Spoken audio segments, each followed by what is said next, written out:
সিলেটের সাদা পাথরের যে ঘটনাটি ঘটেছে এটা আসলে একজন নাগরিক হিসাবে আমি এটা নিয়ে অত্যন্ত ব্যথিত, কারণ এটা রাষ্ট্রীয় বিচার ব্যবস্থার সঠিক প্রয়োগের অভাব বলে আমি মনে করি। এটা খুবই দুঃখজনক একটা ঘটনা, কারণ সিলেটের যে সাদা পাথর যে জায়গাটা রয়েছে সেটা আমাদের পর্যটন শিল্পের জন্য অতি গুরুত্বপূর্ণ এবং আমাদের অর্থনীতিতে খুব গুরুত্বপূর্ণ ভূমিকা রাখে।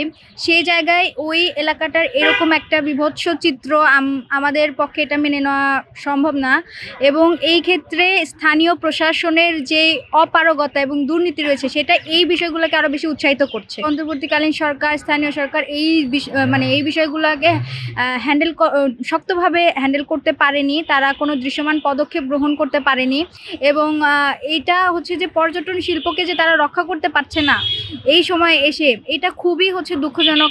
আর আমরা মনে করি যে এই ধরনের আরও আমাদের যে পর্যটন কেন্দ্রগুলো রয়েছে দেশের বিভিন্ন প্রান্তরে, এটা তো কেবল একটার উপরে এই ধরনের একটা হামলা হয়েছে বলা যায়, এবং অন্যান্য জায়গায় যদি এই ধরনের একইভাবে চলতে থাকে তাহলে খুব শীঘ্রই আমাদের পর্যটন শিল্প ধ্বংসের মুখে পড়বে। ওখানকার পলিটিশিয়ানরাও দায়ী, ওনারা হয়তো এটা রক্ষা করতে পারে নাই।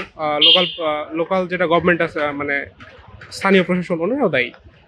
এখানে আরও সচেতন হওয়া উচিত ছিল ওনাদের সবাইকেই।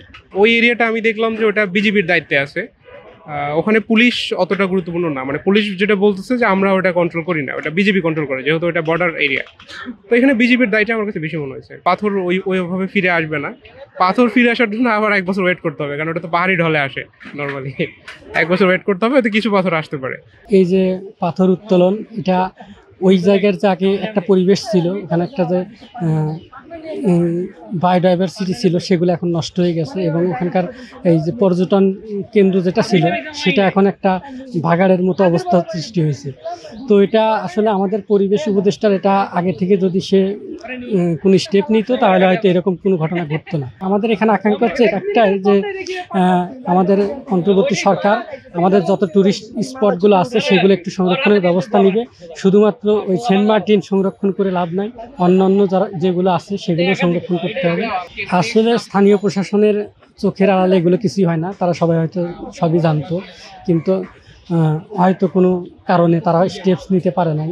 তো আমাদের প্রত্যাশা থাকবে সব কিছুর ঊর্ধ্বে থেকে অন্তত পরিবেশ এবং এই ট্যুরিস্ট স্পটগুলো সংরক্ষণ করার জন্য চেষ্টা করা উচিত। এটা ভাই আমরা যেটা অনলাইনে দেখেছি যে এটা শুধু তাদেরকে দল থেকে বহিষ্কার করা হয়েছে, বা পুলিশ এখন যে মনে করেন যে তদন্ত করতেছে বা কি করতেছে।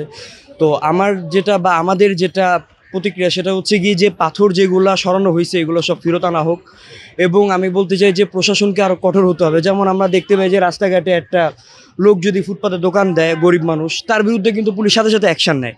কিন্তু এত বড় আমাদের দেশের এত একটা ক্ষতি হলো, এত সুন্দর একটা প্লেসে এত সুন্দর একটা ক্ষতি হলো, কিন্তু এটার কোনো প্রতিক্রিয়া আমরা পাই নাই এখনো পর্যন্ত।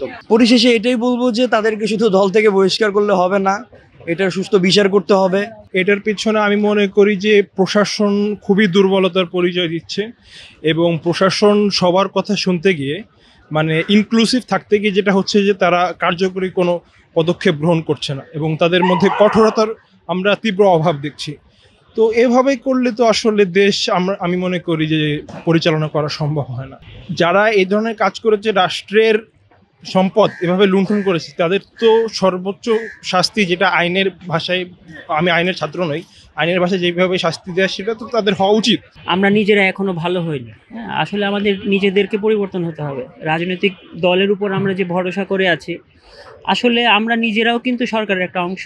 তো আমরা যদি আমাদের চুরি না থামাতে পারি তাহলে আসলে দেশ কখনো বদলাবে না। তো দেশ বদলাতে গেলে আসলে নিজেকে ভালো হতে হবে।